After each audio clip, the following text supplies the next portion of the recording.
Outcasts. Never a good omen.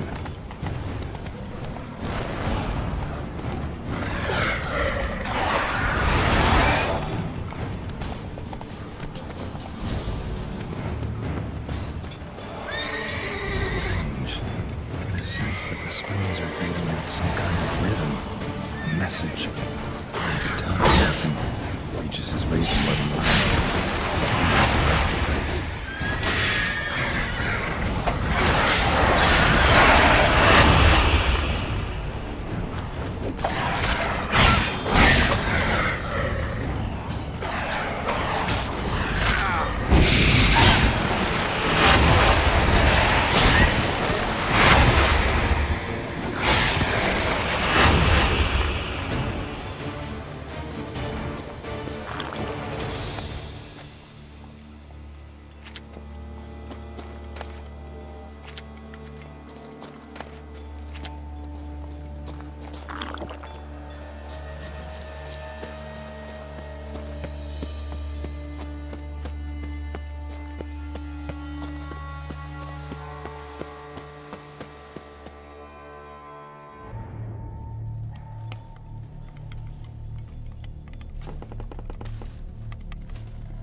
None shall sit and dine with you at your table. No spoon you have shall sate you. Never again shall you wish to spy your reflection in the mirror. Sounds like a curse, all right.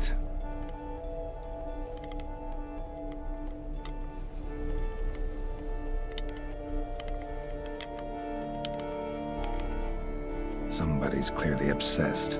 Regis mentioned the place might be cursed. Can't be a coincidence. Need to look around.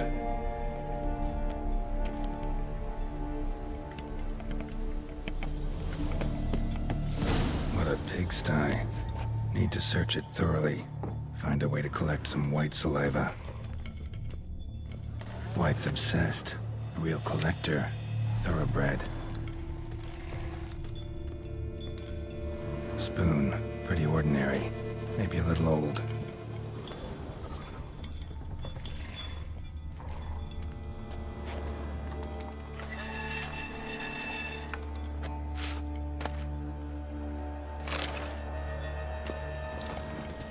Spoon's incredible. The craftsmanship must have graced a rich man's table.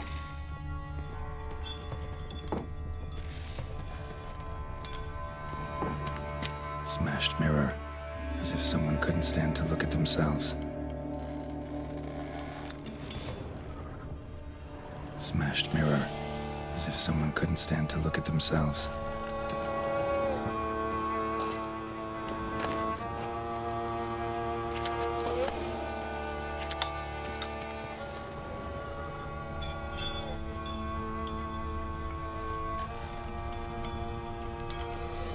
No spoon you have shall sate you. Whatever lives here treated that literally. Still searching for the right spoon.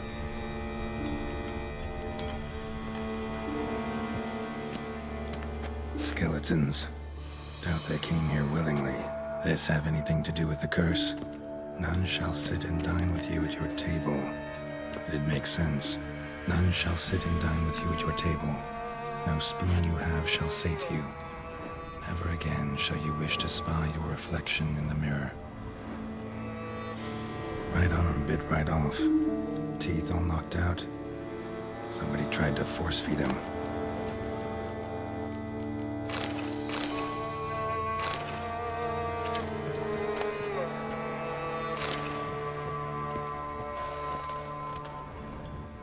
Broken neck, indentation in the skull's lateral surface. Smacked in the head with something heavy. No claw or fang marks. Probably choked to death. None shall sit and dine with you at your table. No spoon you have shall sate you. Never again shall you wish to spy your reflection in the mirror. None shall sit and dine with you at your table. No spoon you have shall sate you. Never again shall you wish to spy your reflection in the mirror.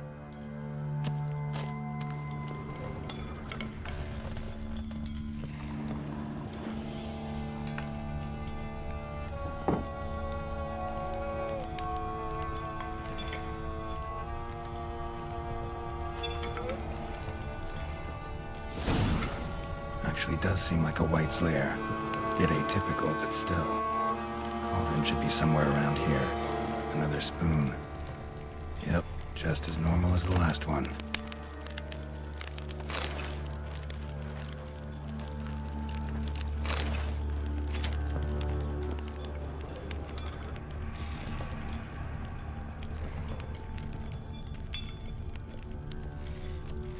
Cauldron I was looking for. White's not particularly tidy.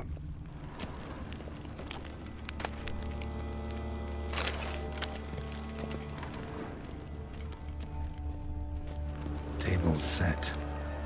White, who lives here, is getting ready for some sort of feast. White that lives here, definitely afflicted by a curse, and it's been trying desperately to lift it. White's obsessed. Real collector. Thoroughbred.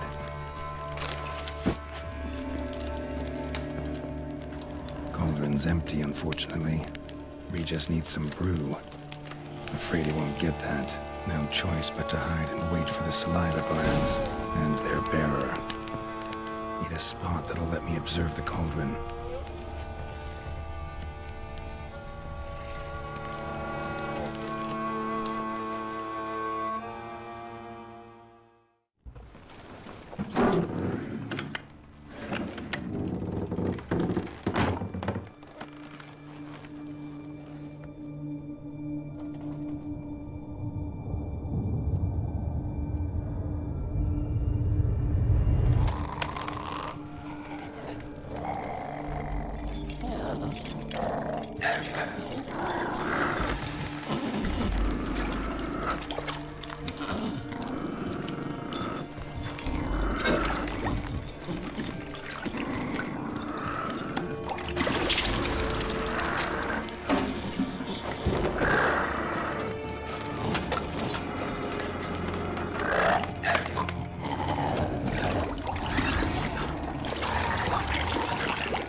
Not gonna hurt you. Wanna help? I've seen the words of the curse on the walls. Think I know how to lift it.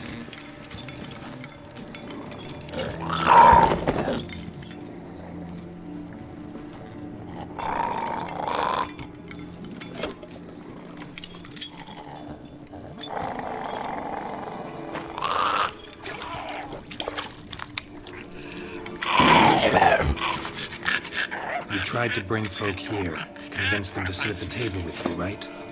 Well, I'm gonna be your guest now. Your willing guest.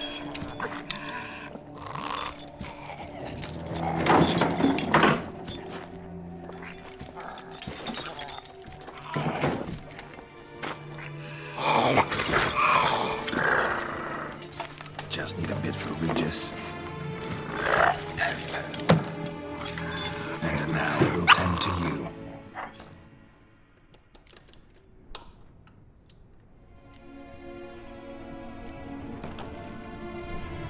Need to get this right. Words of the curse were, "None shall sit and dine with you at your table. No spoon you have shall sate you. Never again shall you wish to spy your reflection in the mirror."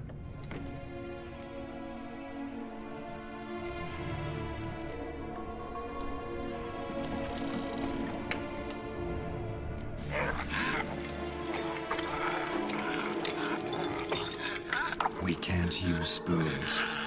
No, that won't work. You've been looking for a spoon that would feed you, but there's no such spoon. We need to eat without spoons.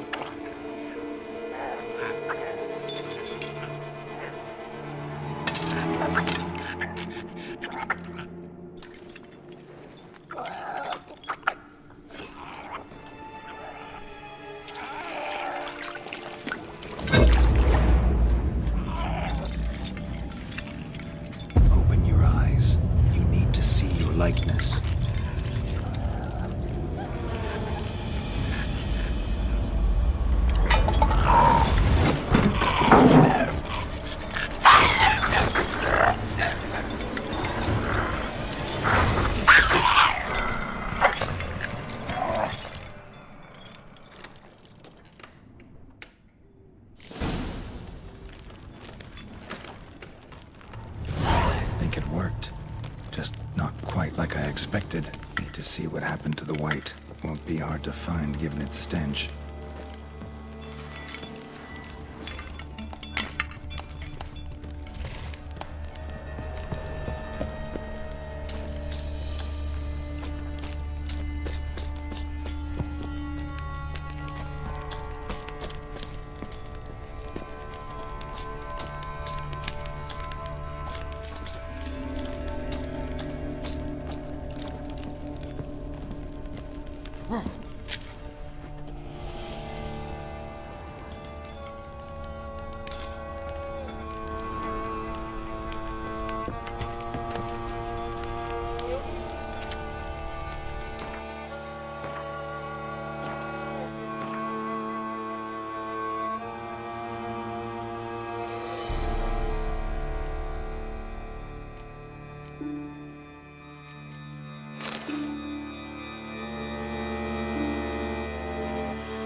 Easy. Not gonna hurt you.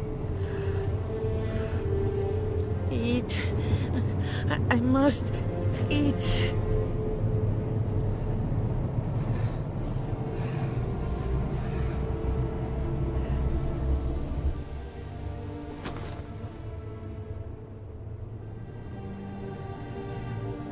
I'll take you someplace safe.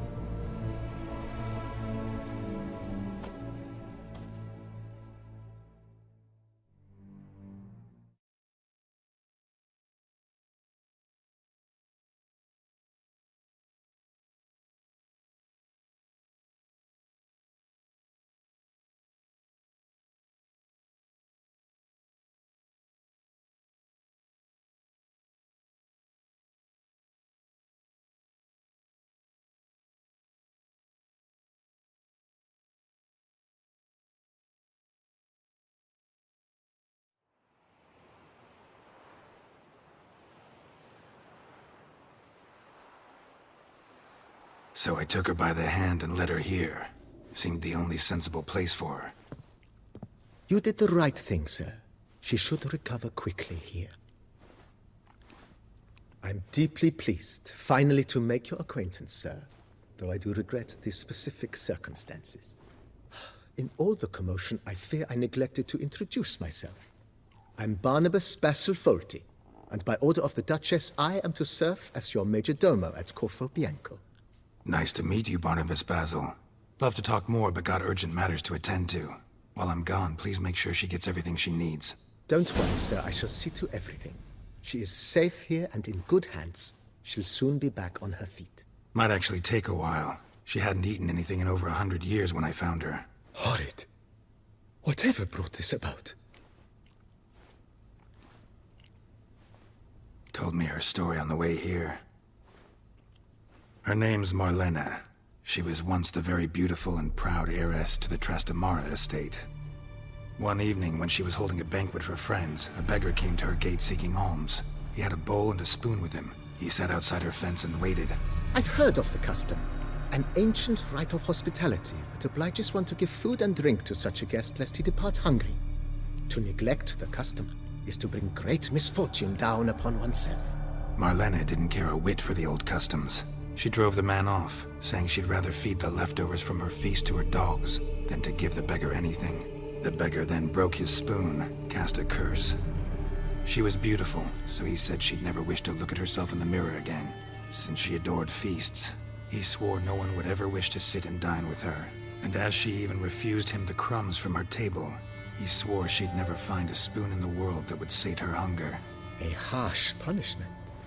I imagine lifting the curse was hardly simple.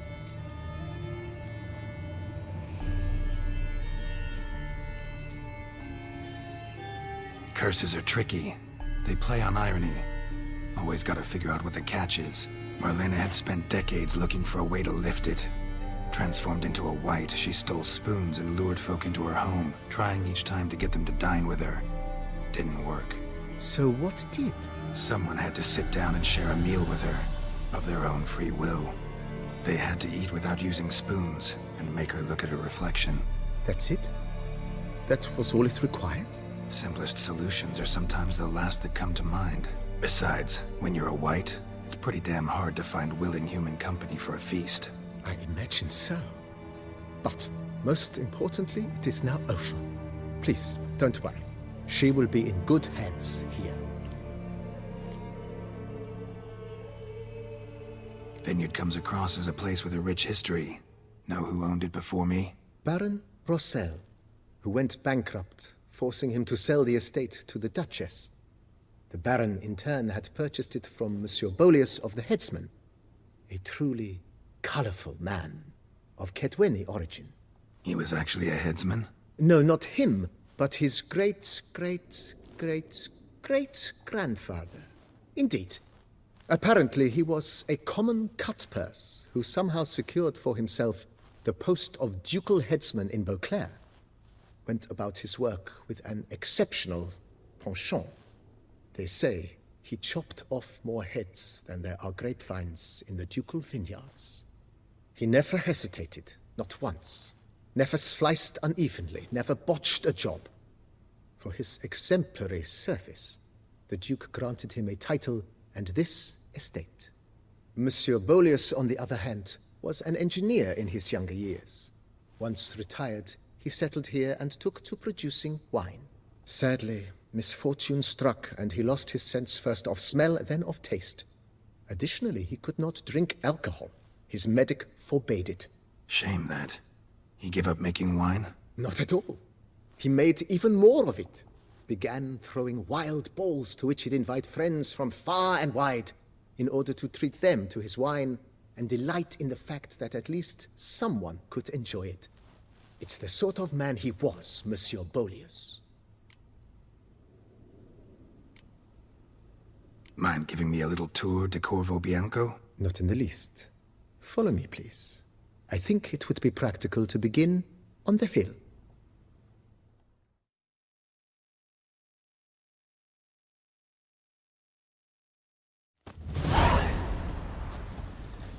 Behold, sir, your estate in all its splendor. Pretty vast. Indeed. And now, sir, allow me to show you a handful of interesting details. Follow me, please. Been a major domo all your life? Yes, I come from a long line of major domos. My father was a major domo, as was my grandfather before him, as was my great-aunt. In fact, she was the one to start the tradition. Great-aunt? A hard woman. It is said that already as a child, she knew where she was going and went there. When she arrived in Beauclair, she signed on as a chambermaid at one of the vineyards, then slowly worked her way up to major domo. She dragged the rest of the family up the same path.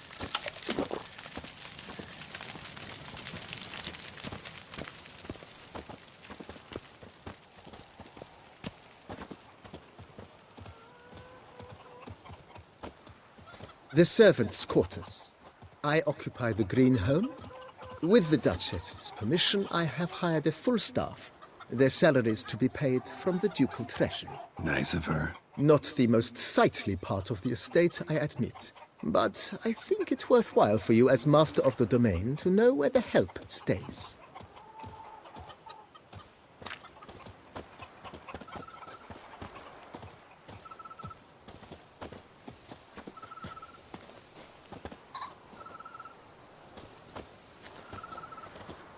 Baron Rossel ordered the vines in this part of the estate uprooted and olive groves planted in their place.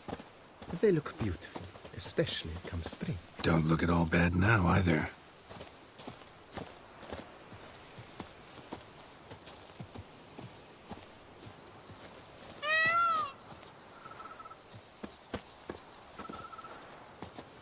Down below lies your vineyard, where we grow a strain of Carfanere, one of the world's oldest. Aged in oak barrels, it provides for an exquisite wine with distinct blackberry, wild cherry, plum, and cinnamon notes. Marvelous. Have to try it one of these days.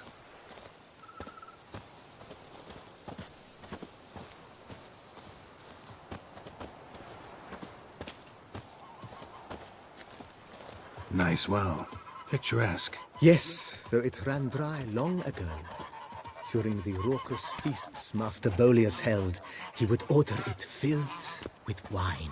There's a tale about a guest attending a Bolius ball for the first time and thus unaware of the custom. He had suffered great heartbreak and had decided to end his life by jumping into the well. The festivities were coming to a close, and the well was nearly empty when the suicidal guest finally jumped. Instead of killing himself, he merely broke his legs. To numb the pain, he drank the wine. Drank himself to death? Not at all. When found the next day, he had concluded he'd witnessed twin miracles. The water had been changed into wine, and he had survived. He retired to a monastery in the Dragon Mountains and began preaching the wisdoms of Lebioda.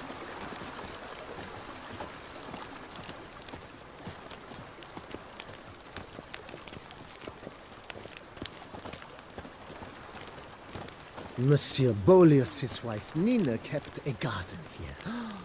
A supremely lovely place it was. Bit neglected now. I agree.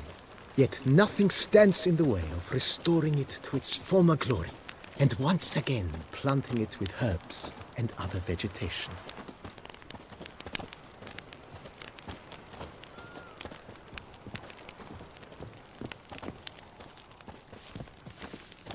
Madame Nina planted diminutive, delicate flowers and herbs here.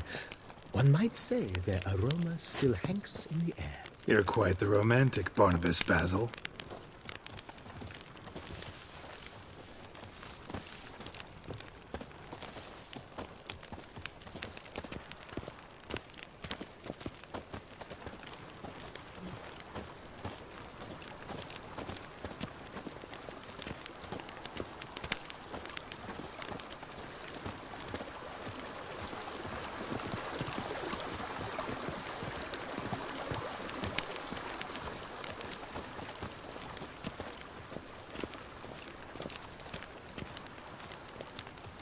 This served as an additional wine cellar in years of plentiful harvests. Bit of work, and it'll make a fine stable for Roach.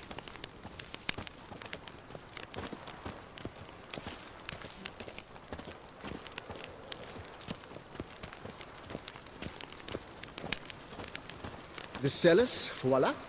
During Monsieur Bolis's time, wine was kept here, but Baron Rossel used it to store olive oil as well. I took the liberty of cleaning up the mess, which... I made while fighting the Bruxa. Thanks, Barnabas Basil. Appreciate it.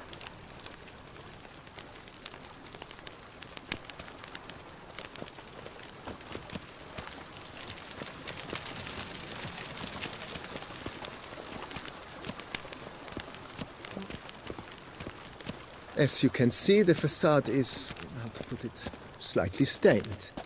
But one cannot deny it, a certain subtle southern charm. True, though it could use a bit of subtle paint.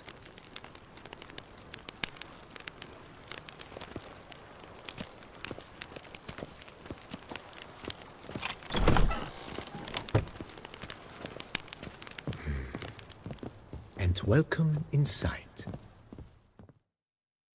On the left is the master bedroom. On the right, the dining hall and kitchen. Upstairs, you shall find the guest room, currently used for storage. Not a bad idea. At the moment, the house is only minimally furnished. Yet I believe we will, together, devise some innovative arrangements. A few paintings, for instance, would breathe new life into the abode immediately. With that, sir, you've seen the full lay of the land. Corvo Bianco is a beautiful estate. Though one must admit, time has taken its toll. Forgive me for being forward, but if you were to choose to invest a small sum towards its beautification, consider me at your service on the matter. Think I'll take you up on that. Be sure to come and see you if I decide to do any remodeling. Mentioned the place could stand to be spruced up. Oh, most decidedly, sir. The question is where you would like to begin this rejuvenation.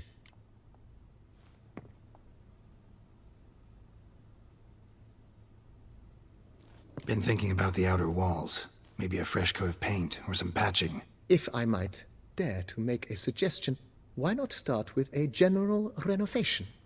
I once oversaw such work at Admiral Rompelli's summer residence. The effects were simply breathtaking.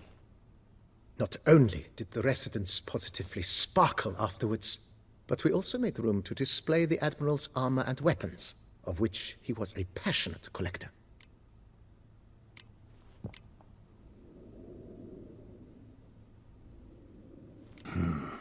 Need to think it over some. I understand, of course. As the venerable Lady Eve Knibley would so quaintly put it, the rash oft contract rashes.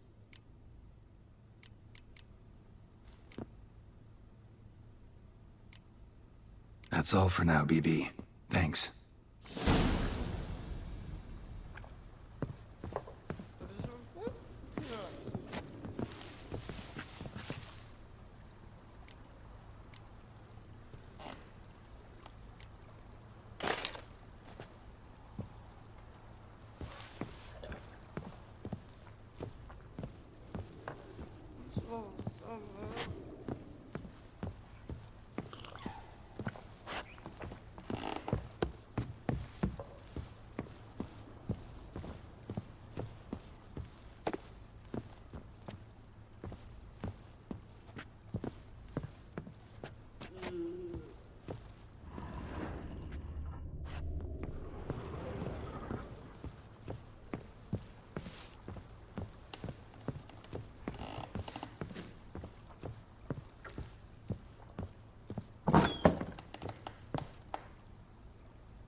pleasure to welcome you once again to the as yet humble confines of Corfo Bianco.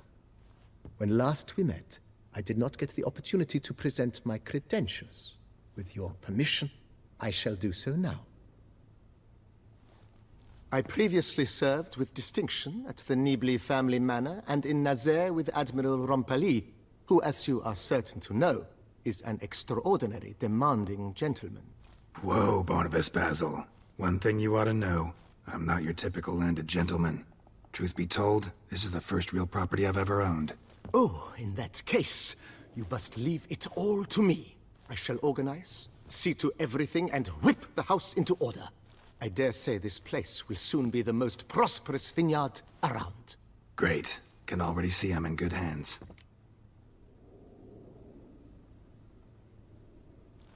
Starting to really like this place. As you wish, sir. Know what? Changed my mind. Not in the mood to talk about redecoration today. But I wanted to ask you something else. I shall be glad to answer your every question, sir. Starting to... As you wish, sir. Got these space... Oh, yes. The way I see things, given your trades...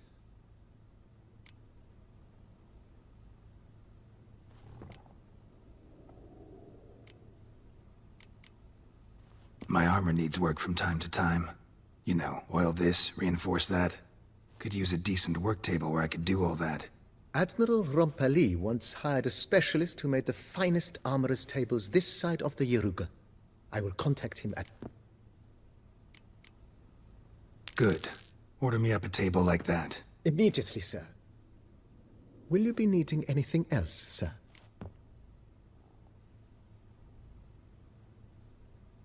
In my trade? Of course. Then send out... Of course. Will you be needing anything... That's all for now, BB. Thanks.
The storm, damn it.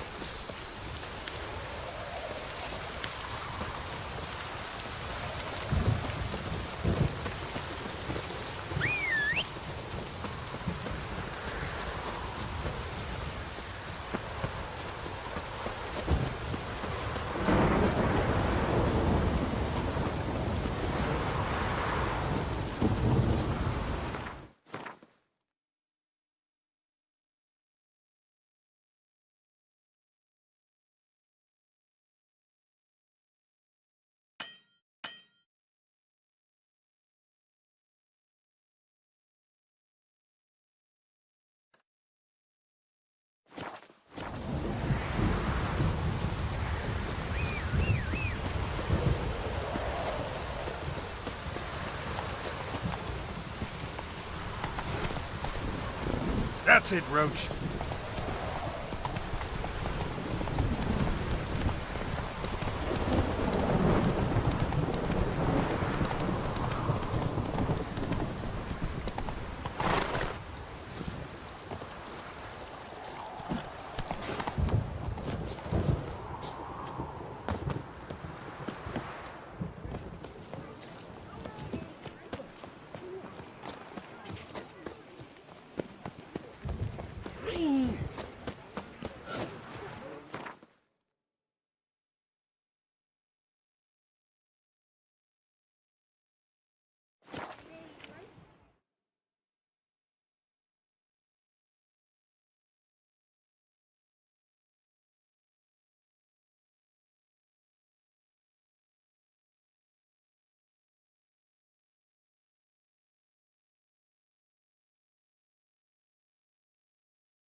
Think your friend's hand will make for a nice broth? You've clearly honed your sense of humor. But we are not cannibals, Geralt. I took a fragment of tissue from their hand. It will suffice to prepare some resonance. What did you do with the rest? I cremated it, as our codex commands. A raven told me you'd acquired the necessary ingredient.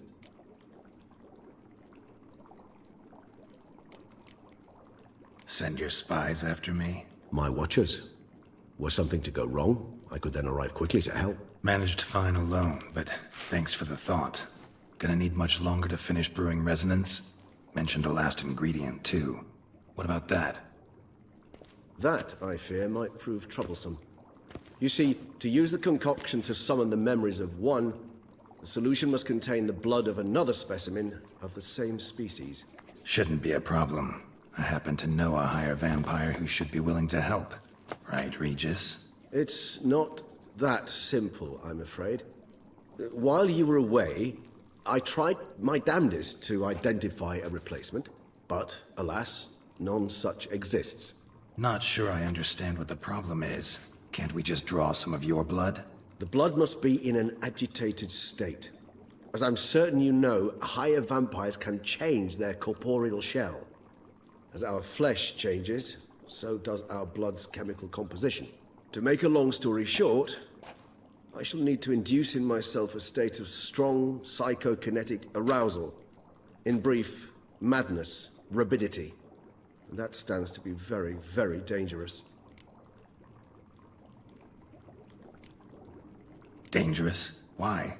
I mean, you'll still be you, right? True, but I should be highly agitated, in a state of fury. You know better than I that fury cannot be controlled. If you've ever seen an enraged vampire, you know very well that all who find themselves nearby will be in grave danger. How will we handle that? I'd rather not have you lunge at me, claws extended. That makes two of us. But worry not. I've thought it through very thoroughly. Details to follow soon. All right, so what do you want to do? We shall visit Tesha Mudna, an ancient vampire estate. There we will find cages suspended in the air. I will enter one, be confined. You will lure beasts there. Beasts you will then kill. The bloodletting should prove profuse. Abundant enough so that the blood scent will drive me mad. Wild.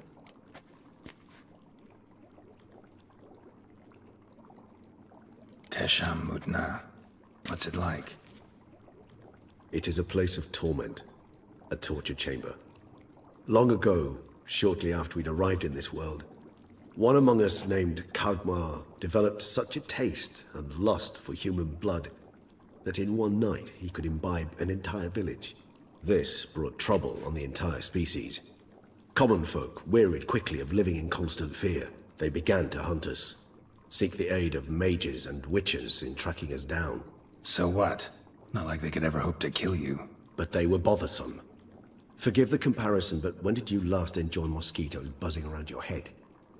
In any case, the other vampires decided something had to be done. Kagmar had to be caught and punished. A torture chamber was thus outfitted in the dungeons of Tesha Mudna. Inside it, a cage made entirely of a special alloy of silver, dalvinite, and meteorite steel. Kagmar was captured and locked in the cage. Sat there over 2 centuries, driven to fury time after time, never able to escape. Thus I know the cage will withstand the fury to which we shall drive my humble being. See no reason to dawdle. Tesha Mudna. Take me there. In a moment. Just one last thing.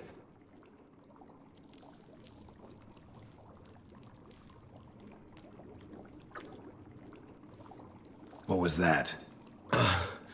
Blood. Oh, the last favor the Raven did me. I've also taken some Sangurium, a solution that sharpens one's sense of smell.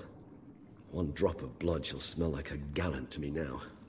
You crazy? You're a recovering addict. Your outrage warms my heart, Geralt. But you must remain calm. I had no choice.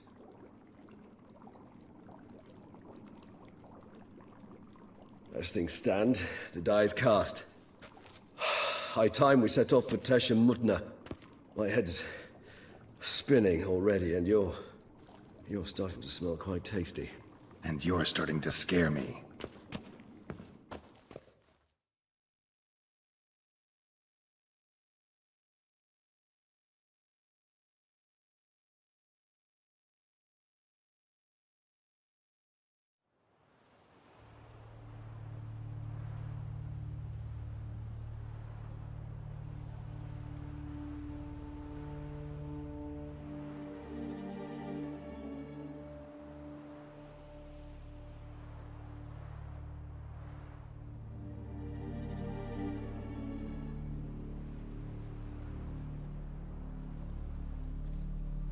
We have arrived. The sacrificial chamber of torture and torment lies underground.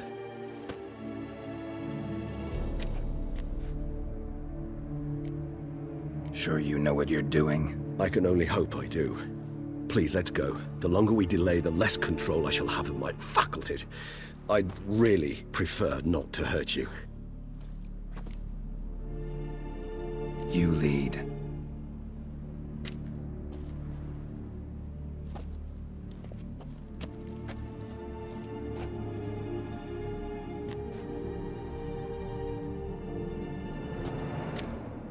Scurvers must be getting close to their feeding ground. Correct. I told you there'd be danger.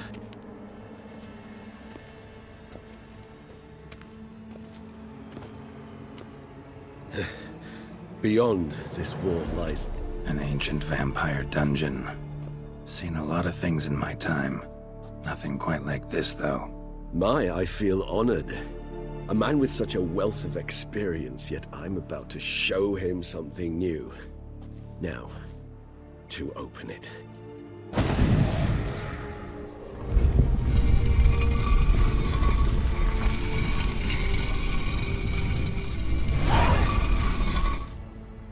How the hell? It's an ancient form of protection against unwanted guests. The mechanism which releases the latch reacts only to a higher vampire blood. Tricky mechanisms, a vampire hideout, fortified, secured. Must have been important to your species once, Toussaint. It shall always be so. During the conjunction, the gate from our world into this one opened upon this land and no other. This was the first place we saw.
This place. There's evil here. Death hangs in the air. Yes. Great many beings have breathed their last here.